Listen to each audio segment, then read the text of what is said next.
Minute, 4 minute, 5 minute, 10 minute, 15 minute, কারো কারো দেখা যায় 1 ঘন্টা, 2 ঘন্টা, আবার কারো কারো দেখা যায় 1 দিন 2 দিন পর্যন্ত ভিডিওতে 0 ভিউ থাকে, মানে কোনো মতেই ভিউ আসে না। কিন্তু কেন এমন হয়, আজকের এই ভিডিওতে আমি আপনাদেরকে বিস্তারিত কনসেপ্টটা বুঝিয়ে বলবো। সো কথা না বাড়িয়ে চলুন আজকের ভিডিও শুরু করা যাক। তার আগে ছোট্ট একটা ব্যাপার, যারা এখনো পর্যন্ত এই ভিডিওতে একটা লাইক দেন নাই, সো একটা লাইক করে দিবেন।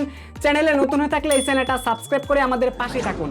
শুরুতেই ভাই আপনাকে বুঝতে হবে শর্ট ভিডিওগুলোতে যেভাবে ভিউ আসে, মানে এই ট্রাফিক সোর্সগুলো আপনার বুঝতে হবে। আমি আপনাদেরকে একদম প্র্যাকটিক্যালি দেখাবো যাতে করে ব্যাপারটা বুঝতে পারেন। এই যে আমাদের এই চ্যানেলটাতে দেখেন বর্তমানে 17,582 সাবস্ক্রাইব আছে। এই চ্যানেলটাতেও কিন্তু শর্ট ভিডিও আপলোড করলে প্রথম 1 থেকে 5 মিনিট পর্যন্ত এই শর্ট ভিডিওতে কোনো প্রকার ভিউ আসে না। তো কেন আসে না, এর কারণটা আসলে কি, এই জিনিসটা আপনাকে বুঝতে লাগে, টপিক সোর্স ব্যাপারটা বুঝতে হবে। দেখুন আমি এই ভিডিওতে একটা ক্লিক করে দিলাম, দেন ক্লিক করে দেওয়ার পর ভিডিও পারফরমেন্সে ক্লিক করলাম। এবার আপনারা একটু খেয়াল করলে এইখানে দেখুন যে ভিডিও